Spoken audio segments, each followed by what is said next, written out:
Hi, today I'm going to be showing you 3 new books I got and an update on my Paul book collection. So, first I got Charles Bukowski, Portions from a Weinstein Notebook, Uncollected Stories and Essays from 1944 to 1990, edited with an introduction by David Stephen Kalani. I don't know how you say his last name, but I don't know, he did a lot of work for Bukowski, and he wrote a lot about the Beat Generation, and yeah, this edition is from 2008, and when I ordered this, I got this book on thriftbooks.com. Uh, I thought I was gonna get like a different copy, cause the edition I thought I selected looked like, honestly, like just a cheap paperback book that looked beat up, but I got this one and it's actually pretty good quality for a used book, good condition. Um, yeah, it sounds like it'll be a good variety because I know some people like his earlier stuff and some people like his later stuff. I don't know. I think it's all great. But yeah, there's that.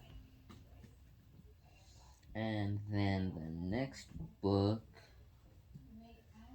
The Beatles Diary Volume 2, After the Breakup, 1970 to 2001, by Keith Badman and Barry Miles. And Barry Miles is, uh, I mean, he's known Paul since at least the 60s. Um, and I read that Barry and his wife introduced Paul to hash brownies, so that's pretty cool. Um, he was the manager for Zapple Records, which is a subsidiary of Apple Records, the Beatles label, that focused on spoken word and avant-garde music. And yeah, he did Paul's official biography in like 97 or 98. And he did books on, I think he did one on Bowie, he did one on Frank Zappa, he did one on Bukowski. He's done quite a lot. But he does do a lot of Beatles related books. And this book just goes over their solo career. Um, I mostly got it for the Paul stuff, but seeing how this book is like the format or whatever, it's going to be kind of hard to just read about Paul. So that's fine with me. I mean, I love the Beatles, but Paul's my favorite artist, and there needs to be more stuff on his solo career. But I do think it's cool that it'll also have stuff about Ringo because there's also a lack of Ringo books. So there's a foreword by Barry Miles, and it starts with Wednesday, April 1st, 1970, and then it just goes all the way to 2001, listing things that happened. Like the very first thing, Ringo becomes the last Beatle to play at a Beatles recording session at EMI's Abbey Road Studios in London. When working with Phil Spector in Studio One, he overdubs his drum parts on the tracks Across the Universe, The Long and Winding Road, and I Me Mine. And then there is,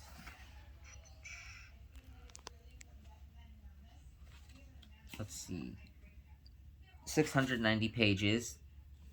And the last thing in here says Thursday, October 18th until January 6th, 2002. Yoko show Yes Yoko Ono opens at MetList Visual Arts Center in Cambridge, Massachusetts. So it looks like they also include what Yoko's been up to and like after John's death, so that's pretty cool. Um, looks like this ended just before George passed away.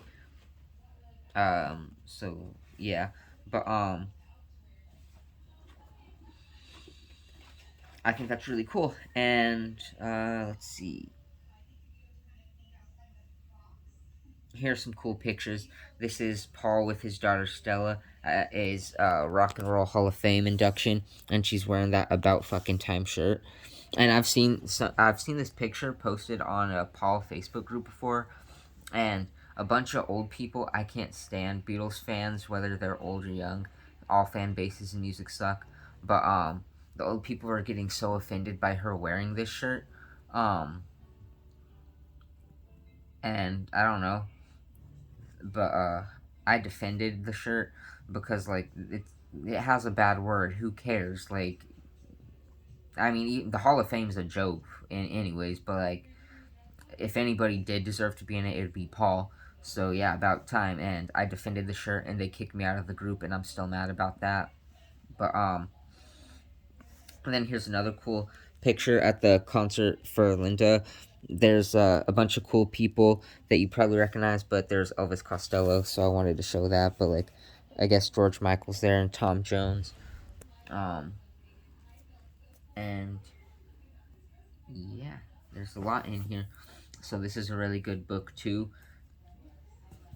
And then that was also from Thrift Books, if I didn't say. And then this last book I got is also Thrift Books. It's the Paul McCartney Encyclopedia by Bill Harry. Bill Harry uh, went to school with John Lennon and Stuart Sutcliffe, and he and his wife started. Well, he's done a few magazines, but his most popular one that he started with his wife is called Mersey Beat, which at the time it started, it was about like the 1960s music scene in that area, like Liverpool and stuff. And I know he's done other books.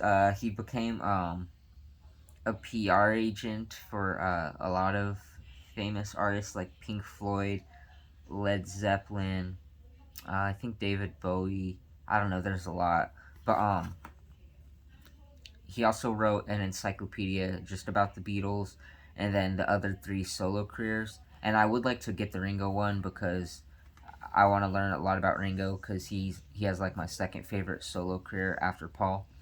But I think it's cool that he's that dedicated. Like this is,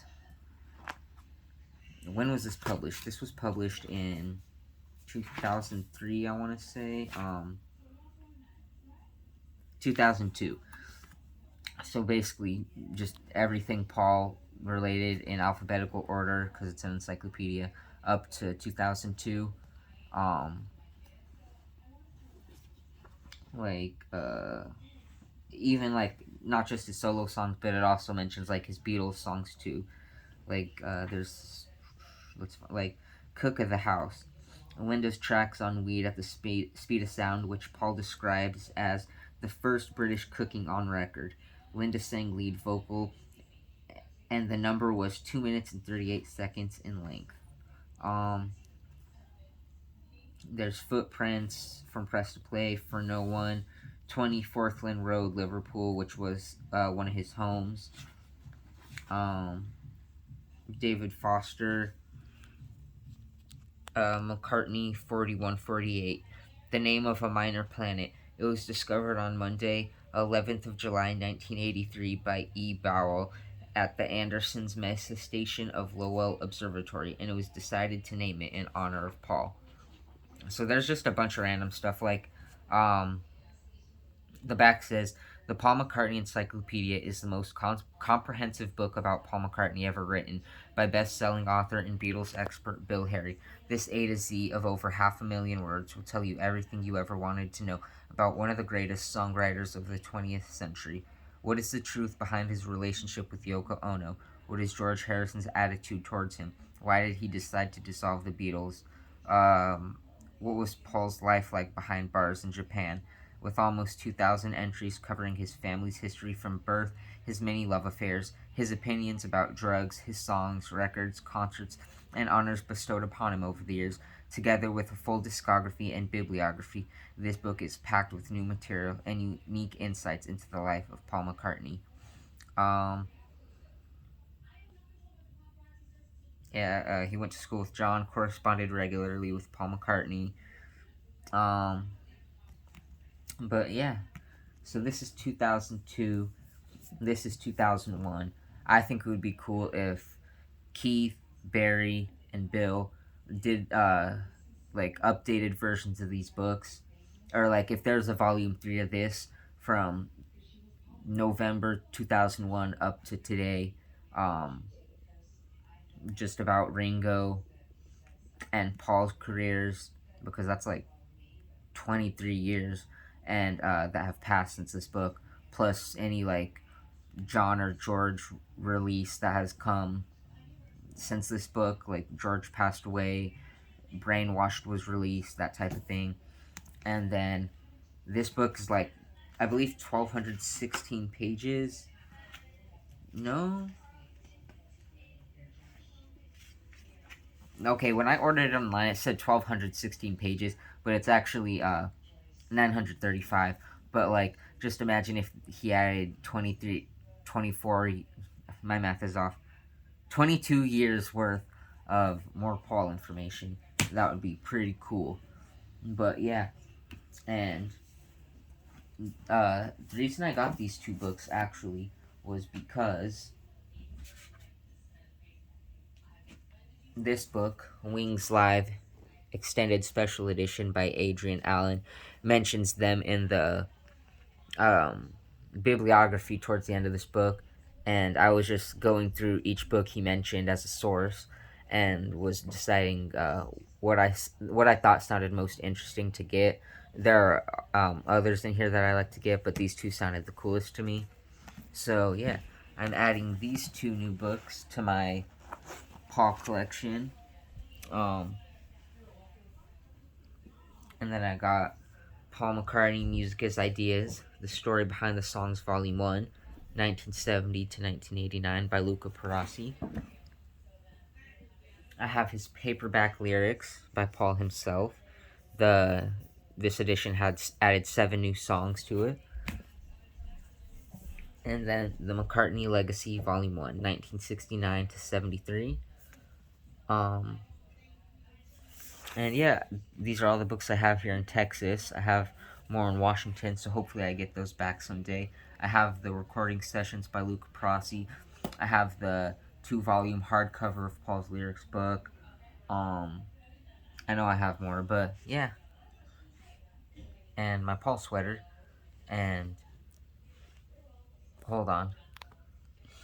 And I want to start getting more of the magazines. I know I have his Christmas 2022 one, like the 2022 edition.